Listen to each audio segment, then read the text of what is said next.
Hi, I'm Lee. Hi, I'm Nicole. Hi, I'm Becky. I'm a middle school teacher. I teach science and history and mathematics to a class of 7th and 8th graders. And for a while now, but more and more with the increasing frequency of record droughts and wildfires and floods and superstorms like last year's Sandy and just last month's Typhoon Haiyan, it has seemed to me that with our reckless pollution of the atmosphere with fossil fuels carbon, we are building toward an environmental holocaust.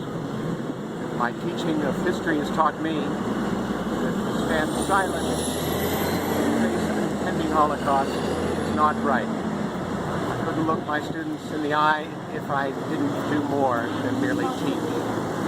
So today, well, I'm going to let my friends speak, then I'll tell you what we're about to do.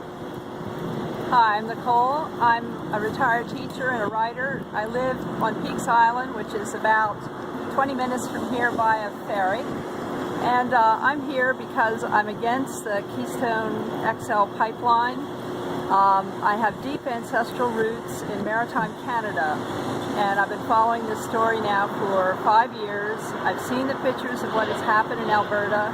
I know that people in the Maritimes, because of the lure of the oil fields, young people have gone there, but the land has been decimated by this kind of extraction, which we know is very highly energy cost inefficient and is raising this global warming.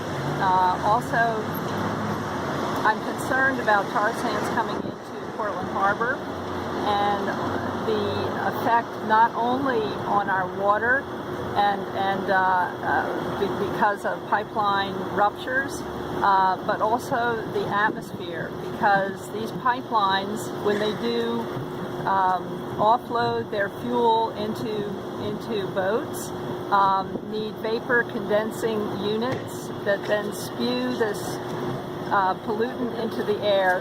Many of these chemicals that are in tar sands are trade secret agreements. So I, as an individual, cannot find out what actually is going into the atmosphere. It's time for ordinary individuals to stand up and say no.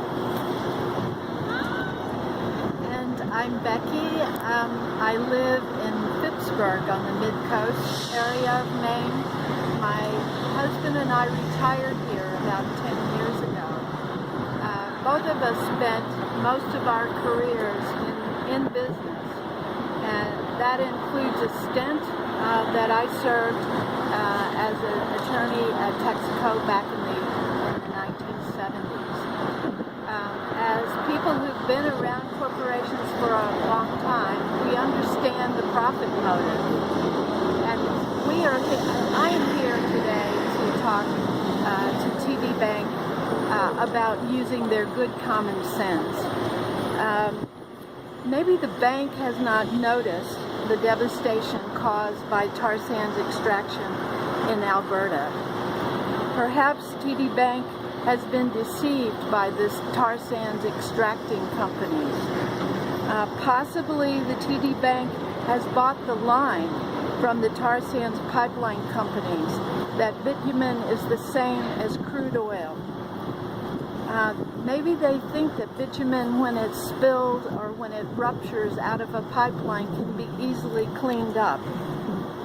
We know from our studies that bitumen is not the same as crude oil at all, and it cannot be cleaned up because it sinks in water where it flows when it's leaked.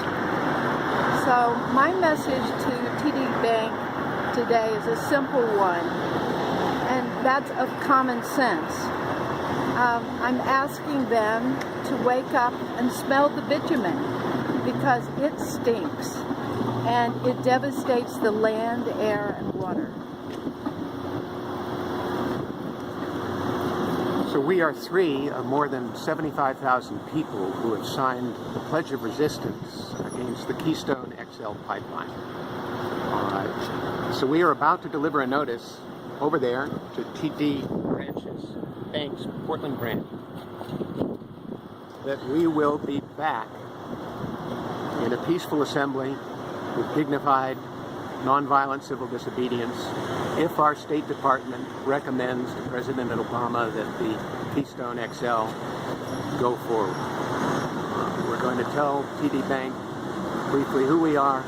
We put them on notice that we will be back. And that is what the three of us are about to do right now.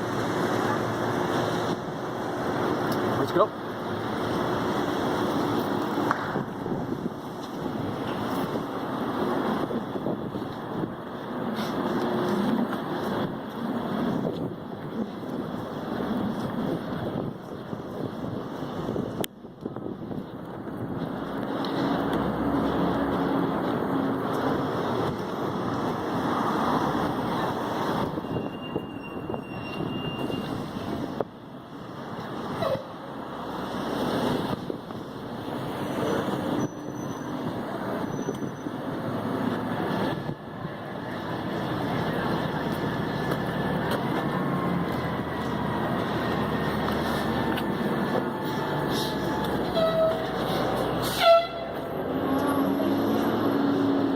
And we'll see you when you get out. All right. It has been delivered. Very nice branch manager who did not strike me as a gung-ho, blood-dribbling oil tycoon. We got our message there. They're now on notice. On notice. On notice. Great. Thanks. Thanks. Thank you.